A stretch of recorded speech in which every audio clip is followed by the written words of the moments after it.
Reveal her fun fact to you herself. So ladies and gentlemen, please welcome Catherine Blackmore.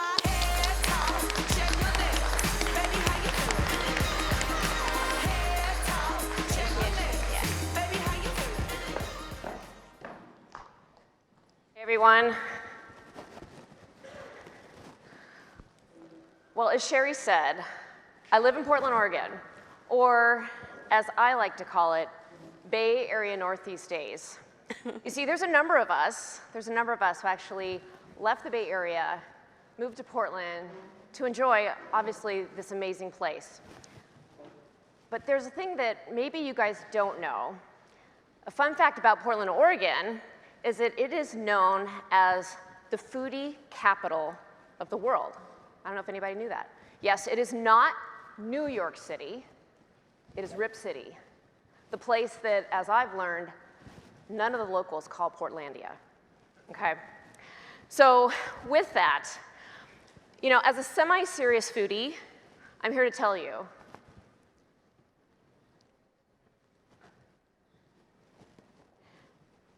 as a semi-serious foodie, I want to let you guys know that one of the reasons why we went to Portland was because, you know, there's this whole farm-to-table movement that's happening. And, you know, my husband and I, we really thought a lot about this. And in fact, we spent a lot of time researching property because our vision was to not only buy a house, but also think about how we can have that own farm-to-table experience right in our backyard, okay? Right in our backyard. We just, you know, thought long and hard about this. And you know, but as we talked about it, my husband reminded me, you know, you need to really let this sink in, Catherine. Yeah, I have to tell you guys, we had not a small problem, but a major problem. You see, I kill plants. I do. Every single house plant that I purchased with my husband over the last 16 years of marriage, I've managed to destroy. I own it, okay? But gosh, you know, we really want to have this backyard garden. We really want to have this experience. So unlike my houseplants, I was not going to let this dream wither and die. We were going to do something about it. So with that, you know, I got to have a solution to this problem. You know, I did some research to, you know, recover from this problem. I have, you know, you guys have heard of a green thumb. You see, I have the opposite. I have a black thumb, which I don't know if you guys know this, but this is a thing. It's this inability to keep plants alive, it's an ability to garden. You know, I had to think about how I was going to get some help. So it's one thing to destroy a $20 houseplant. It's quite another to re-landscape your backyard, to construct garden beds, and to have a full year of vegetables. So what was I going to do? I did some research, okay? I did some research.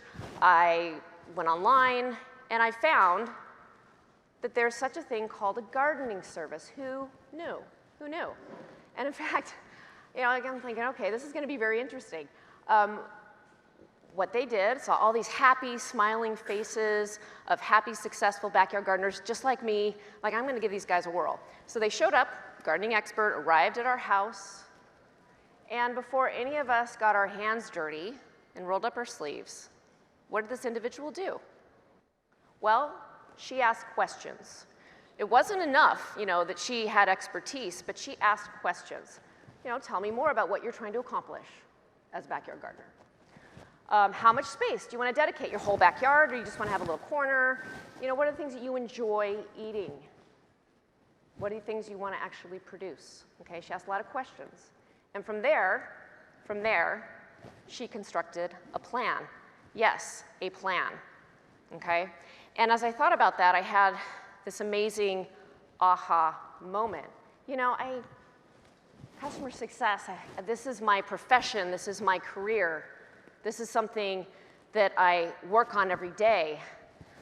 My aha moment was, just as a gardener, just as technology, so is gardening.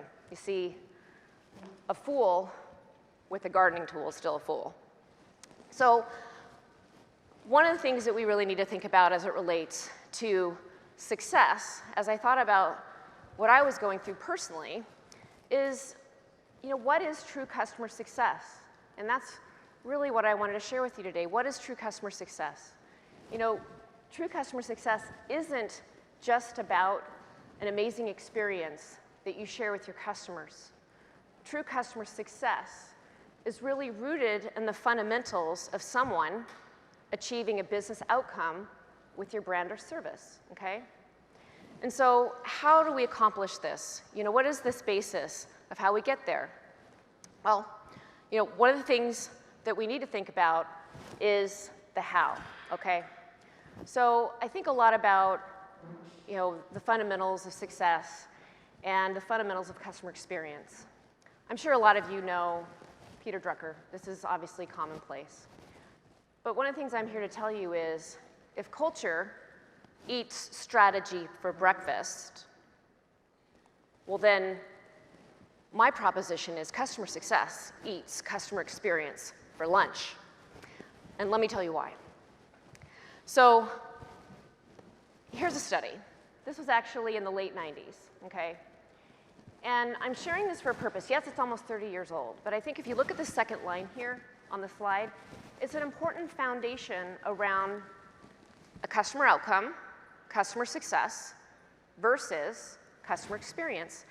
And what this study revealed, really even before customer and experience became something, you know, that we are trying to accomplish digitally, that we know is a foundation of what we're all trying to do. But what this said was, a customer is willing to repeat purchase, come back again, re-engage with you, not leave, even if there are problems, as long as you make it right. So when I think about this within the context of today, it's not enough that you have a great experience. It's super important that that experience leads to an actual outcome. It's super important that if I'm going to come back, work with you, actually renew and grow, it's important that I get my fundamental success right. Well, this is a study 30 years ago. Let me tell you about something a bit more modern, and that is gaming. So there's about 175 million of us that are gamers, and in fact, 2/3 of folks in the US have at least one gamer in the family, all right? And you know, I think it's really interesting when I think about game theory because the fundamental tenets of gaming is that it's all about achieving wins, early wins right away. That keeps people hooked. It keeps people actually battling creepers and building forts, okay? So for those that are students of gamification or gaming, it's all about this. This is the winning effect. It's about the fact that if you start from a development perspective, you need to find a way to help your folks that are engaging with the game win. It's actually what hooks us. It's what psychologically hooks us, okay? That is at its foundation. And in fact, this is something that gamification guru Nir Ayral really preaches.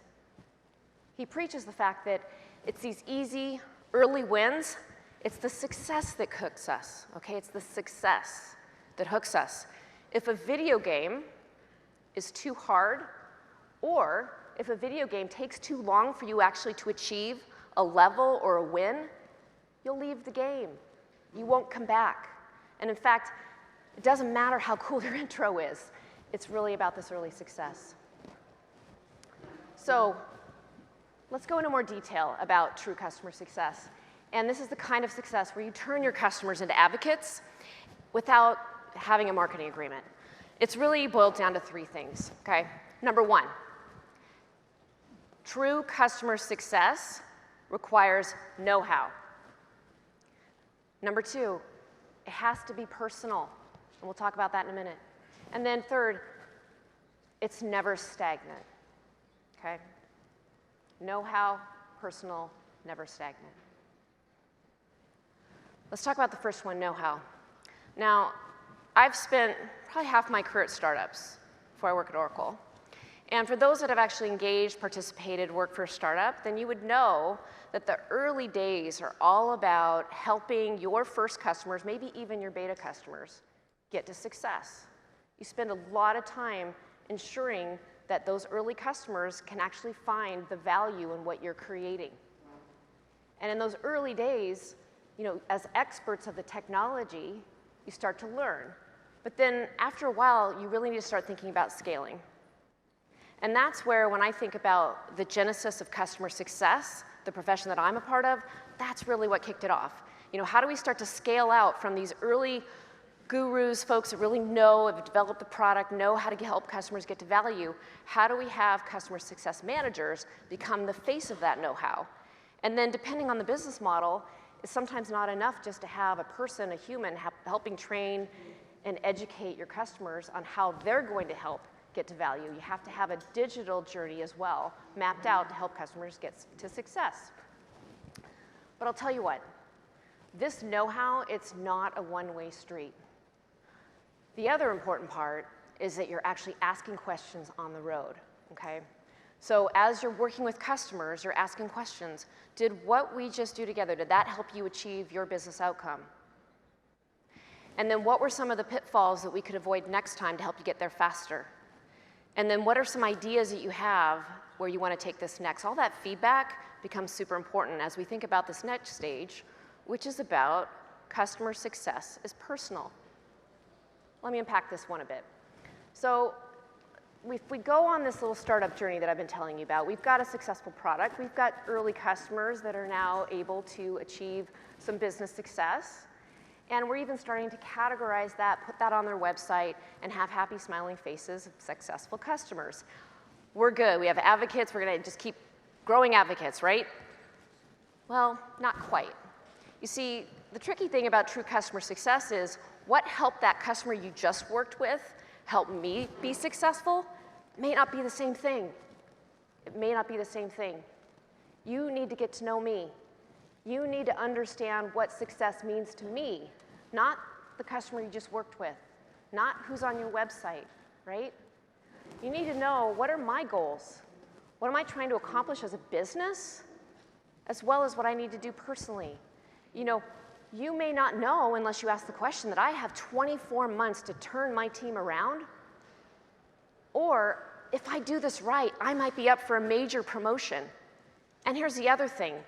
You need to think about success within the context of my language, not yours. My big, hairy, audacious goal might seem pretty basic to you, but you need to meet me where I am in order to help me be successful. That's what personalization is all about. So a couple of pro tips for you guys to walk away with in terms of how to do this. Remember all that data that we talked about around the know-how, all that categorization of how you're going to help a customer be successful? Well, that becomes a bit of your ROI engine. This becomes your business outcome library that you can turn to. Great, have that inventory, but then the next pro tip is, what do you do with it?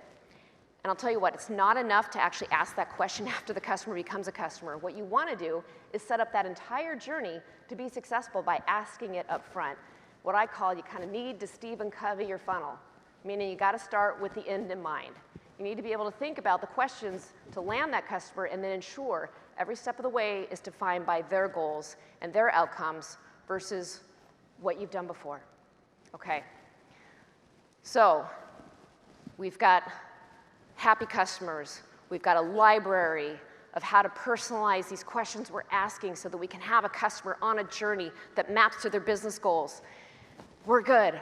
We're off to the races. We can, again, roll out the red carpet for all our future advocates. Are we good? No, there's one more important piece that we have to think about, which is customer success isn't stagnant. You know, the funny thing about technology, and I think it's always been this way, but I think it's more prevalent now, the speed of change, the rapid pace of how we have to be thinking about the future, it's never ending. You know, we think about release after release, new innovations around the corner. I know lots been talked about today in terms of how to be thinking in a future way. You know, how are you, as an organization, going to help your customers in leading future success? How are you going to lead future success? And, you know, a few things here to think about. Now, one of the things that you can do, certainly we do this when we think about our own customer success organization, but also through digital means, it's understanding where your customer is today, but inspiring them, putting them on a path towards the future.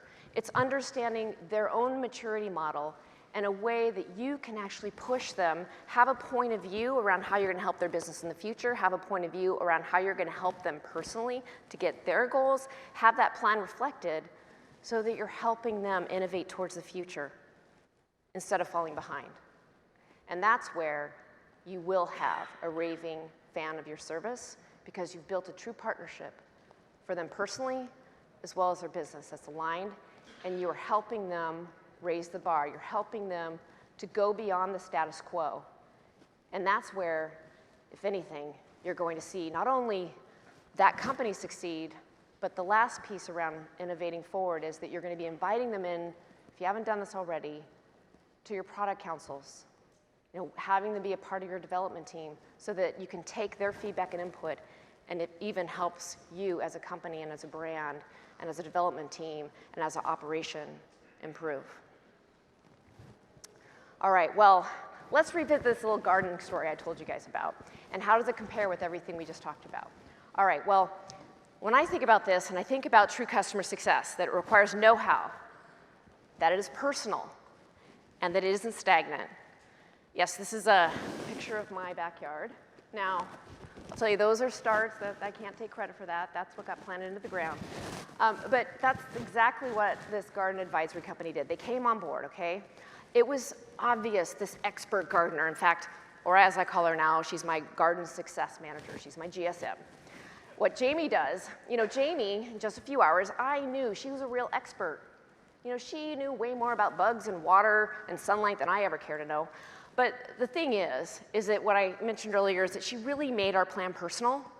To me, success wasn't killing plants. It wasn't killing at the state fair. It was in my words. And so with that, as she kicked off this plan, as she really had that expertise, well, I'm here to tell you that we have achieved success. This personalization, this measured plan has yielded success, and we're hooked. We are hooked. And we're not only committed to being gardeners for life, but we are absolutely raving fans of their service. And it is from this initial success, this confidence of achieving our first baby step goals, that we're now looking towards the future of, dare I say, vine-ripened tomatoes. But in terms of next steps, I will tell you one thing is for certain. I can assure you that our measure of future success will not be stagnant. And so, I leave you with a few questions for your own business, for your own teams, and for you personally. How much time and effort are you spending today on establishing true customer success versus an amazing customer experience? This is super important because don't forget that success is the soil. Customer experience is the fancy raised garden beds. What are you doing today to make sure that you are scaling your know-how? How are you scaling your know-how?